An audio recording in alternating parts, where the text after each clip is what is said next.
नमस्कार दोस्तों, आपका स्वागत है हमारे YouTube चैनल गौरी शंकर कहानियाँ में। आज हम आपके लिए धनतेरस की एक बहुत ही रोचक कथा लेकर आए हैं। कथा को पूरा ज़रूर सुनें और साथ ही हमारे चैनल को सब्सक्राइब कर दें। तो चलिए सुनते हैं आज की कथा।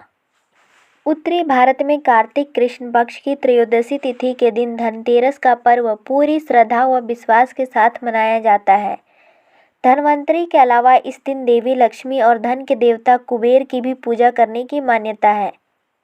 इस दिन को मानने के पीछे धनवंतरी के जन्म लेने की कथा के अलावा दूसरी कहानी भी प्रचलित है।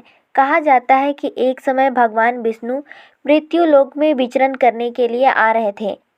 तब लक्ष्मी जी ने भी उनसे साथ चलने का आग्रह किया। तब विष्णु जी ने कहा, यदि मैं जो बात कहूँ तुम अगर वैसा ही मानो तो फिर चलो। तब लक्ष्मी जी उनकी बात मान गई और भगवान विष्णु के साथ भूमंडल पर आ गई। कुछ देर बाद एक जगह पर पहुंचकर भगवान विष्णु ने लक्ष्मी जी से कहा कि जब तक मैं न आऊं तुम यहाँ ठहरो। मैं दक्षिण दिशा की ओर जा रहा हूँ, तुम उधर मत आना। विष्णु जी के जाने पर लक्ष्मी जी के मन में कौतूहल जागा कि आखिर दक्षिण दिशा में ऐसा क्या रहस्य है जो मुझे मना किया गया है, और भगवान स्वयं चले गए। लक्ष्मी जी से रहा न गया और जैसे ही भगवान आगे बढ़े, लक्ष्मी भी पीछे पीछे चल पड़ी। कुछ ही आगे जाने पर उन्हें सरसों का एक खेत दिखाई दिया जिसमें खूब फूल लगे थे। सरसों की शोभा देखकर वह मंत्र मुग्ध हो गई और फूल तोड़कर अपना श्रृंगार करने के बाद आगे बढ़ी। आगे जाने पर एक गन्ने के खेत से लक्ष्मी जी गन्ने तोड़कर रस चूसने लगी। उसी क्षण विष्णु जी आए और यह देख लक्ष्मी जी पर नाराज होकर उन्हें श्राप दे दिया कि मैंने तुम्हें इधर आने से मना किया था, पर तुम न मानी और किसान की चोरी का अपराध कर बैठी। अब तुम इस अपराध के जुर्म में इस किसान की 12 वर्ष तक सेवा करो। ऐसा कहकर भगवान विष्णु उन्हें छोड़कर क्षीरसागर चले गए। तब लक्ष्मी जी उस गरीब किसान के घर रहने लगी। एक दिन लक्ष्मी जी ने उस किसान की पत्नी से कहा, तुम स्नान करके पहले मेरी बनाई गई इस देवी लक्ष्मी का पूजन करो, फिर रसोई बनाना, तब तुम जो मांगोगी मिलेगा। किसान की पत्नी ने वैसा ही किया। पूजा के प्रभाव से और लक्ष्मी जी की कृपा से किसान का घर दूसरे ही दिन से अन्न, धन, रत्न, स्वर्ण आदि से भर गया। लक्ष्मी ने किसान को धन धान्य से पूर्ण कर दिया। किसान के 12 वर्ष बड़े आनंद से कट गए। फिर 12 वर्ष बाद लक्ष्मी जी जाने के लिए तैयार हुई। विष्णु जी लक्ष्मी जी को लेने आए तो किसान ने उन्हें भेजने से इनकार कर दिया।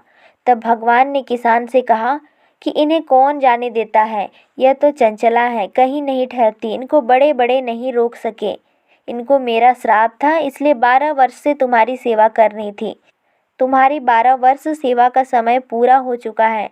किसान हठपूर्वक बोला कि नहीं, मैं लक्ष्मी जी को नहीं जाने दूंगा। तब लक्ष्मी जी ने कहा, हे किसान, तुम मुझे रोकना चाहते हो तो जो मैं कहूँ वैसा करो। कल तेरस है, तुम कल घर को लीप पोत कर स्वच्छ करना, रात्रि में घी का दीपक जलाकर रखना और सायंकाल मेरा पूजन करना और एक तांबे के कलश में रुपए भरकर मेरे लिए रखना। मैं उस कलश में निवास करूंगी, किंतु पूजा के समय मैं तुम्हें दिखाई नहीं दूंगी। इस एक दिन की पूजा से वर्ष भर मैं तुम्हारे घर से नहीं जाऊंगी। यह कहकर वह दीपकों के प्रकाश के साथ 10 दिशाओं में फैल गई। अगले दिन किसान ने लक्ष्मी जी के कहे अनुसार पूजन किया। उसका घर धन धान्य से पूर्ण हो गया। इसी वजह से हर वर्ष तेरस के दिन लक्ष्मी जी की पूजा होने लगी। धनतेरस की दूसरी कथा। एक बार यमराज ने अपने दूतों से प्रश्न किया, क्या कभी प्राणियों के प्राण लेते समय तुम्हें किसी पर दया आती है? यमदूतों ने सोचकर कहा, नहीं महाराज, उस वक्त तो हम आपकी आज्ञा का पालन कर रहे होते हैं, हमें किसी पर दया कैसे आ सकती है? यमराज ने फिर पूछा, संकोच मत करो और यदि कभी तुम्हारा दिल पसीजा हो तो बेझिझक होकर कहो। तब यमदूतों ने कहा, सचमुच एक घटना ऐसी है जिसे देखकर हमारा हृदय पसीज गया था। एक दिन हंस नाम का एक राजा शिकार पर गया था। जंगल में वह अपने साथियों से बिछड़ गया और भटकते भटकते दूसरे राज्य की सीमा में चला गया। वहाँ एक शासक हेमा था। उसने राजा हंस का बहुत आदर सत्कार किया। उसी दिन राजा हेमा की रानी ने एक पुत्र को जन्म दिया। ज्योतिषियों ने नक्षत्र गणना करके बताया कि यह बालक विवाह के 4 दिन बाद ही मृत्यु को प्राप्त हो जाएगा। राजा हंस ने आज्ञा दी कि इस बालक को यमुना के तट पर एक गुहा के ब्रह्मचारी के रूप में रखा जाए। उस तक स्त्रियों की परछाई भी न पहुंचनी चाहिए। किंतु विधि का विधान कुछ और ही था। संयोग से राजा हंस की पुत्री यमुना के तट पर चली गई और वहां जाकर उसने उस ब्रह्मचारी के साथ गंधर्व विवाह कर लिया। विवाह के चौथे दिन ही उस राजकुमार की मृत्यु हो गई।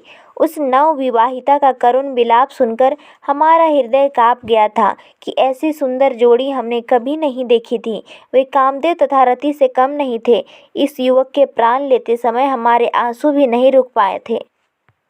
सारी बातें सुनकर यमराज ने द्रवित होकर कहा, क्या करें, विधि के विधान की मर्यादा है तो हमें ऐसा अप्रिय काम करना पड़ा। यमदूतों द्वारा पूछे जाने पर यमराज ने अकाल मृत्यु से बचने का उपाय इस प्रकार कहा। विधिपूर्वक धनतेरस का पूजन व दीपदान करने से अकाल मृत्यु नहीं होती। जिस जिस घर में यह पूजन होता है वह घर अकाल मृत्यु के भय से मुक्त रहता है। इसी घटना से धनतेरस के दिन धन्वंतरी पूजन सहित दीपदान की प्रथा का प्रचलन हुआ। यदि आपको हमारी कथा अच्छी लगी हो तो चैनल को सब्सक्राइब करें और कमेंट में जय श्री लक्ष्मी, जय श्री नारायण और जय धन्वंतरी भगवान जरूर लिखें। धन्यवाद।